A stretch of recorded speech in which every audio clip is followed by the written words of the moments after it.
Hello friends, welcome to our beautiful YouTube channel learn with smart work. तो आज हमारे चार और वायु का तीसरा पार्ट स्टार्ट होगा, जिसमें हम लोग कवर कर चुके थे पहला पार्ट, दूसरा पार्ट है, तो अब तीसरा पार्ट में पढ़ेंगे। तीसरा पार्ट में हम क्या क्या पढ़ेंगे। पहली बात तो नाइट्रोजन गैस के बारे में थोड़ा पढ़ लेंगे, कार्बन डाइऑक्साइड गैस के बारे में और ऑक्सीजन गैस के बारे में पढ़ लेंगे। ठीक, बने रहिए हमारे साथ और देखते रहिए, केमिस्ट्री का एंजॉय लेते रहिए।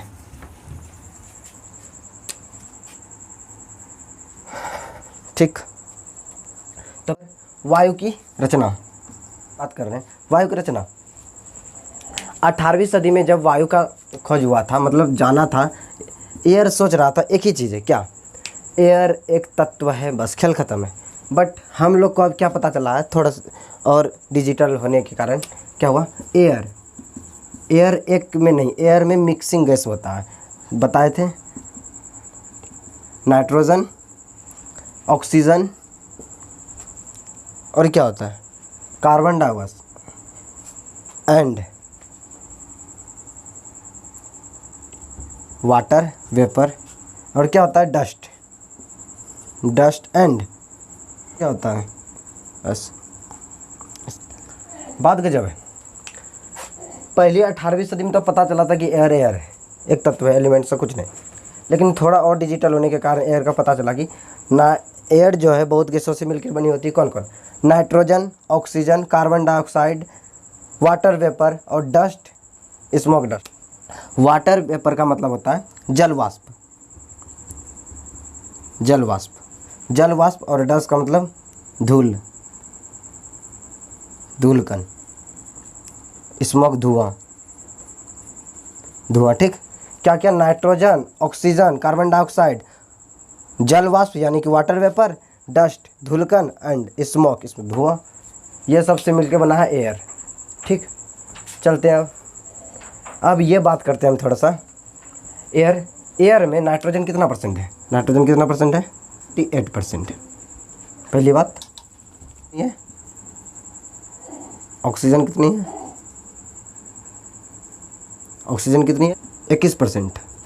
अब क्या है, कार्बन डाइऑक्साइड गैस कितनी परसेंट है, 0.03%। ठीक, अब देखो, ये देखो धीरे धीरे पता चलना स्टार्ट हुआ, तो इतना खोज होना स्टार्ट हो गया। अब फिर है और बहुत कुछ है, जैसे स्मोक एंड डस्ट। ठीक, समझो, इसका मतलब धुआं, धूलकण, जल वाष्प,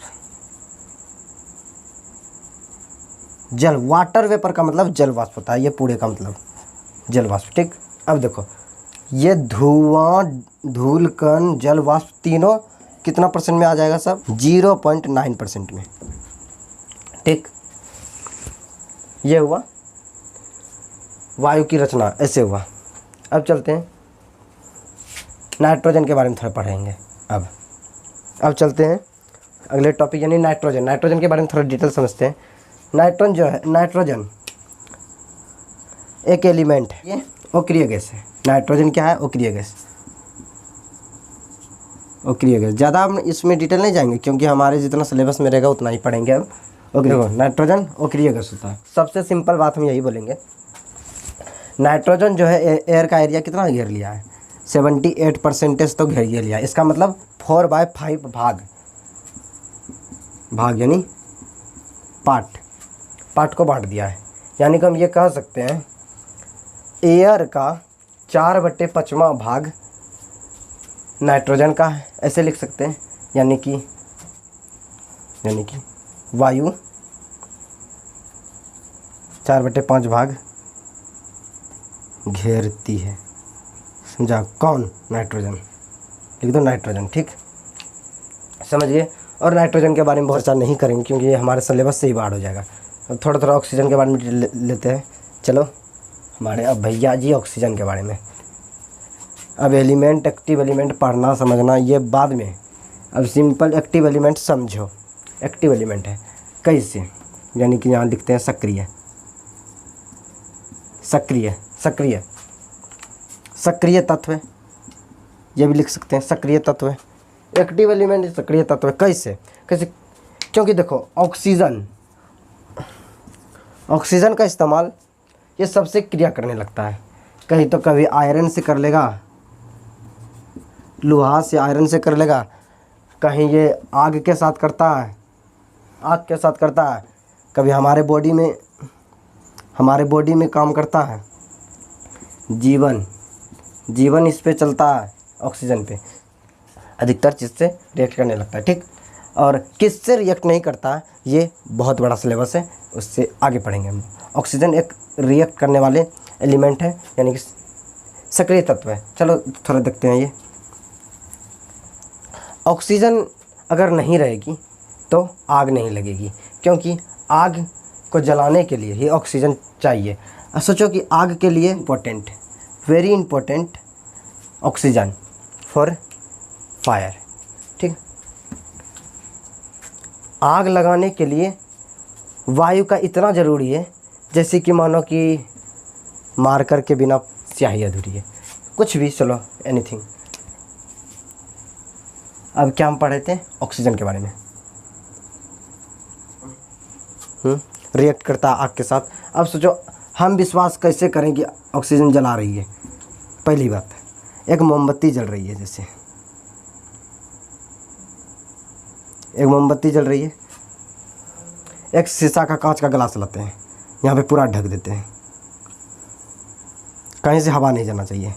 क्या देखते हैं हम इसको, तो ये क्या होगी, मोमबत्ती जलना बंद हो जाएगी। ऐसा क्यों हुआ, क्योंकि उसका एयर का संपर्क खत्म हो गया, एयर का संपर्क ही खत्म हो गया, यानी ऑक्सीजन खत्म वहाँ से। बहुत कुछ ऐसा होता है, एक ही कमरे में जैसे रहें, मोमबत्ती जला दे, कुछ भी ऐसा चीज़ जला दे जिससे कार्बन डाइऑक्साइड छूटे, वहाँ रहना मुश्किल हो जाएगा। क्यों, क्योंकि वहाँ कार्बन डाइऑक्साइड है। उसके बारे में बात करने वाले हैं अब, CO2 के बारे में। अभी तो O2 के बारे में सोचो, इस सब के बारे में छोड़ो। ऑक्सीजन अगर वहाँ है, जैसे अभी हम जहाँ पढ़ा रहे हैं अभी आप लोग को, वहाँ ऑक्सीजन है तभी तो हम जीवित हैं, बिकॉज मेरे में तो अभी ऑक्सीजन नहीं लगा हुआ। अब देखो गोताखोर की बात करते हैं थोड़ा।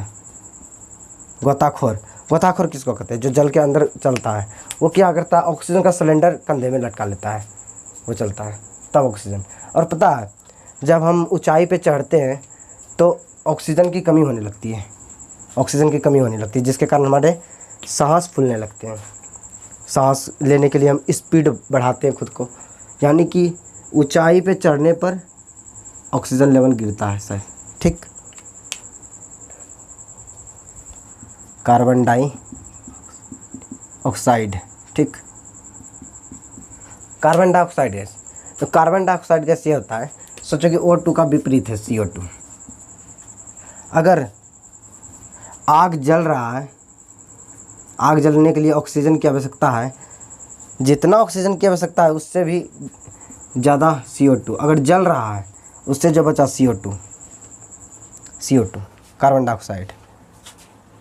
कार्बन डाइऑक्साइड जो चीज़ जल जाए वही तो कार्बन डाइऑक्साइड है। कार्बन डाइऑक्साइड बस